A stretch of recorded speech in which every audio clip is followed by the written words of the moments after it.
Saya mencari jawabnya, kenapa istri harus taat ke suami. Membuat hati saya jadi longgar, saudara. Kenapa ibu-ibu harus taat ke suami? Kenapa? Saya jawab tuh kenapa itu gini. Jadi Allah mengkodar, saudara jamaah. Allah mengkodar ya. Allah membikin makhluk perempuan itu dicipta oleh Allah. Manusia perempuan ini fisik dan mentalnya lebih dekat ke neraka daripada ke surga. Fisiknya secara fisik ya lebih dekat ke neraka, secara mental juga lebih dekat ke neraka. Itu qadar Allah. Maka Nabi itu melihat, faida ra'aitu aktsaru ahlihan nisa.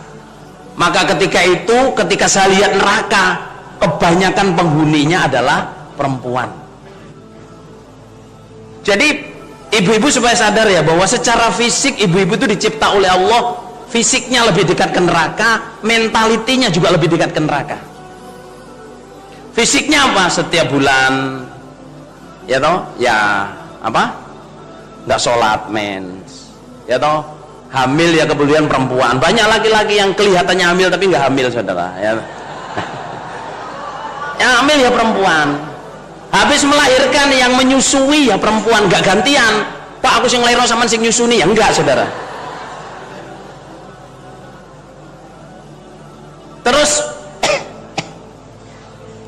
kalau men itu ya puasa ya enggak, sholat ya enggak, kadang baca Quran ya enggak, kadang zikir ya lupa karena merasa bebas, doa pagi sore lupa. Itu secara fisik. Secara mental, saudara jamaah, perempuan ini dibuat oleh Allah juga gampang emosi, gampang marah, gampang hanyut, gampang terpengaruh. Amal solehnya banyak, tapi karena emosi itu bisa jadi undat-undat. Saya udah gini, masa ini sampai.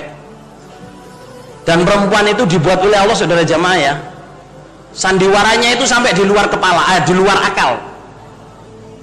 Ada saya punya kawan, saudara jamaah, gonceng istrinya, tahu-tahu istrinya itu jatuh, gedabruk gitu. Lah terus, loh kok jatuh? Berhenti suami, naik sepeda motor bukan naik sepeda, saudara. Nah terus jatuh, didatengin, kenapa kamu kok jatuh? Saya pingsan, mas. Kenapa kamu kok jatuh? Saya pingsan, mas. Loh kenapa? Soalnya sama ngomong wayo tadi loh, saya pingsan. Loh pingsan kok iso ceritoi loh, Bayor. Eta-eta kan kenemenan, Bayor ya loh. Itu kalau nggak makhluk perempuan nggak bisa. Laki-laki sama ngomong wayo gak bakal jungkir balik, Bayor. Ngomong wayo kamu. Jadi laki-laki itu nggak bakal apa namanya bisa sandiwara kayak perempuan. Perempuan itu, saudara, nggak nangis bisa nangis, menangis bisa tertawa ya perempuan. Iya, menangis bisa tertawa. Ya gitu. Jadi pingsan bisa cerita. Oh tadi sampean pingsan, dah. Habis sampean ngomong wayo. Jadi saya itu pingsan. Lu pingsan kok gedabruk, Lur. Terus ditanyai sadar, saya tadi pingsan. Lah pingsan kapan pingsannya?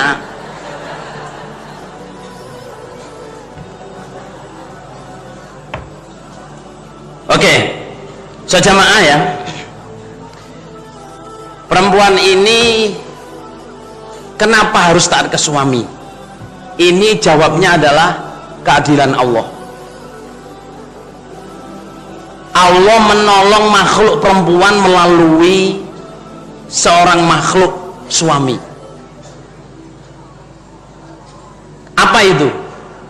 Jadi perempuan, saudara jamaah, karena kurang agamanya, karena kurang akalnya, karena fisik dan mentalnya lebih ke neraka, Allah memberikan pertolongan. Apa pertolongannya? Lihat sabda Rasulullah SAW. Idza sholatil mar'atu khamsaha wa shamat syahraha wa ata'at zaujaha wa hafidhat farjaha wa ata'at zaujaha qila laha dkhulil jannah.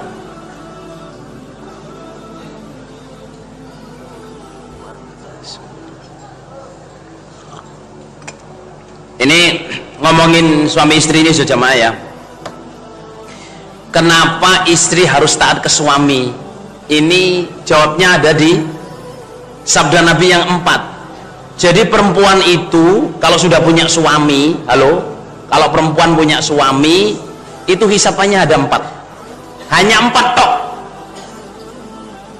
Idza sholatil mar'atu khamsaha, ketika seorang perempuan itu sudah sholat 5 waktunya. Oke? Wa shamat syahroha, puasanya Ramadan dijaga. Terus wa hafidhat farjaha, menjaga kemaluannya, artinya tidak pernah serong, tidak pernah berzina, tidak pernah mengkhianati suaminya.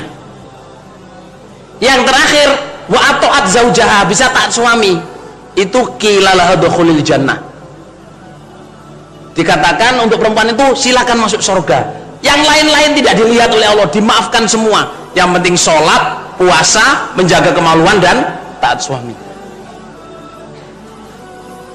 Kalau ada seorang perempuan nekat, saya ingin masuk surga tanpa suami, oh hisapannya berat saudara, susah, mau lolos itu susah.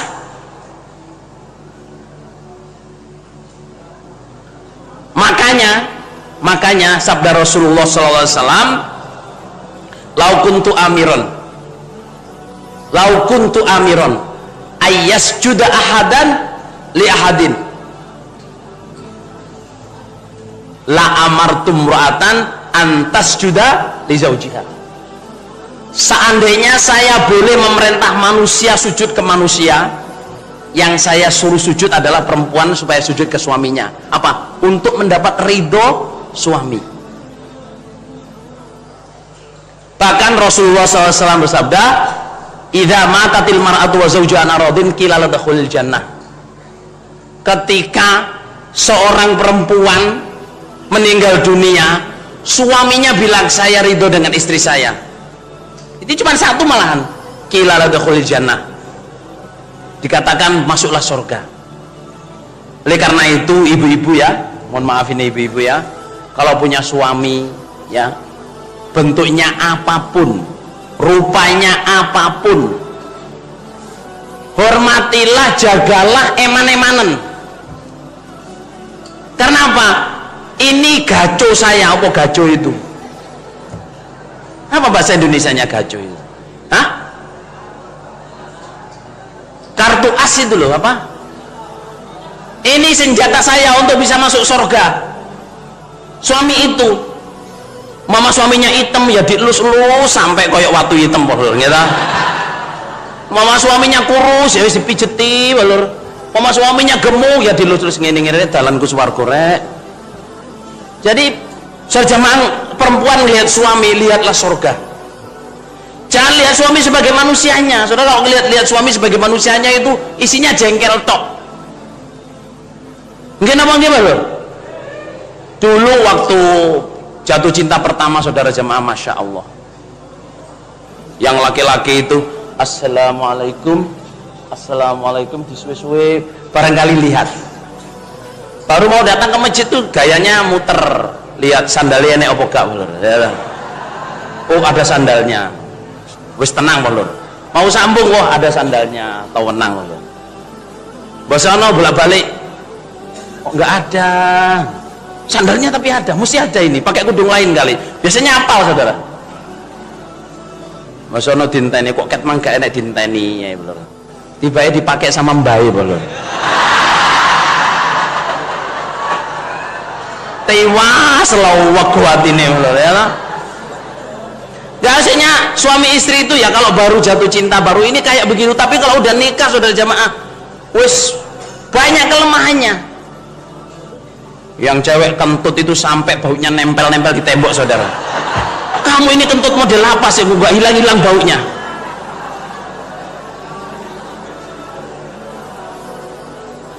Jadi kadang suami istri itu saja mah kalau nggak betul-betul melihat, oh ini suami saya, jalan saya ke surga, itu bisa jengkel sama suami, bisa benci, bisa paling nggak disuka adalah suaminya.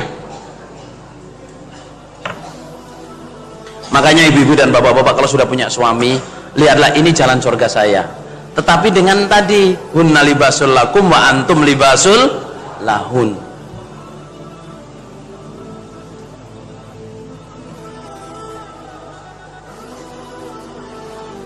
Saudara, terutama ibu-ibu ya, ini saya mendapat kefahaman ini ketika saya dengan adik saya Abdurrahman almarhum. Ini saya cerita ini bukan sebagai apa ya, bukan rahasia keluarga, tapi bagi saya ini sebagai ilmu. Waktu itu saya sama Abdurrahman tuh protes ke ibu, ke emak saya, Mbak Tin, Butoha. Saya itu protes. Lah iya mak, maksudnya itu saya ngelihat mak itu ya kerja, ya apa, menghidupi keluarga, yang ngajar ngaji saya sampai Daud ini ya mak, saudara. Pagi bangun duluan, masak, nyiapin ini semua.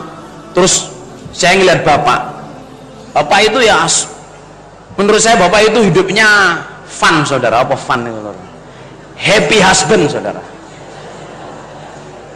Mana-mana naik motor baru, wah kesana. Pokoknya zaman ke warung sate sak Jombang, Jawa Timur ini insya Allah bapak tahu, saudara. Ya sama ibu saya diturutin semua, sampai pengen wayu dilamarkan, dikasih mas kawinnya, dikasih bulanannya. Terus saya protes gini, mak sama New York nopo sih mak? Sama itu gimana? Sama Abdurrahman ini protes. Di pasar protesnya, saudara. Tahu apa saudara jamaah? Ibu saya itu sambil menangis. Ya enggak, kalau saya cerita jadi enggak enak. Jadi ibu saya itu sambil menangis itu bilang gini, nak, kamu jangan membuat saya jadi lemah. Kamu jangan membuat saya jadi, saya begini sebenarnya ya karena saya ingin masuk surga. Bukan saya ini jagoan, bukan, saya ini manusia biasa. Mestinya kamu nasihatin saya, mak jazakillah khairan, mak bisa jadi baik, bisa seperti ini, bisa ngurmatin suami kayak gitu, bisa. Masya Allah sudah jamaah, itu surga saya ya di bapakmu ini. Seberapapun beratnya saya ridho asal ditukar oleh Allah surga. Perkara bapakmu ini itu urusan bapak kamu. Jadi saya nggak boleh nggak taat sama bapak kamu. Kalau bapak kamu itu semau, itu urusannya hisapannya di sisi Allah. Saya takut hisapan saya sendiri. Itu sambil menangis saudara jamaah, tapi nggak ngotot kayak gini kayak saya ini. Dia ngomongnya pelan-pelan, tek gitu. Akhirnya saya sama Abdurrahman menangis. Saya pikir saya itu kasihan sama mak, terus mak gimana gitu. Tapi ternyata ibu saya nggak begitu, nak. Kamu jangan membuat saya lemah. Kamu pikir saya begini ini nggak berat? Ya, saya itu sebenarnya berat, tapi saya melihat surga itu semua jadi ringan. Saudara jamaah ya, waktu wahyu pertama itu di depan mata saya, saudara jamaah, ada orang jamaah itu datang. Kilo Mbak Tin, saya beliin semongko, barangkali panas dalam. Saya itu di depannya ibu saya, kilo tak tukokno semongko, barangkali panas dalam.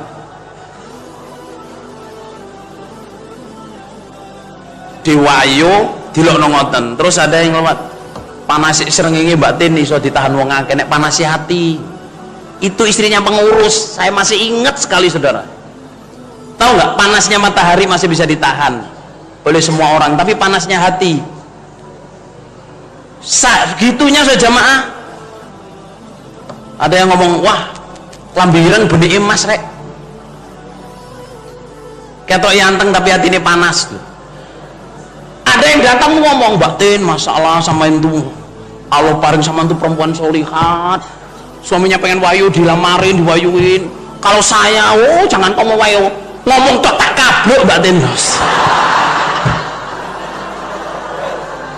Jadi pertamanya itu kayak apa namanya, pertamanya kayak menyanjung-nyanjung, terus belakangnya itu anu saudara, kalau saya nggak terima itu. Sejamaah, saya cerita ini ya bukan ngomongin apa rahasia keluarga, tapi saya ceritakan pengalaman batin saya, pengalaman saya melihat perjuangannya seorang istri untuk bisa masuk surga, menerima keadaan suaminya sampai seperti itu.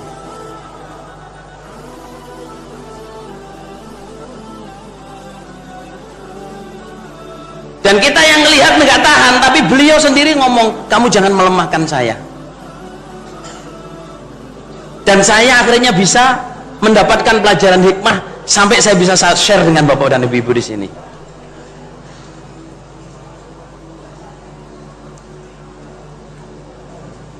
Iki sing ngomong gak jane sapa to?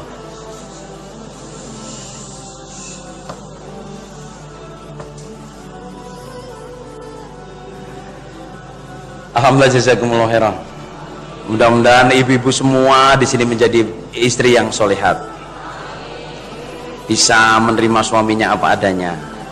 Yang pengen dapat suami, mudah-mudahan Allah paling dapat suami yang barokah, yang baik. Alhamdulillah, jazakumullah khairan.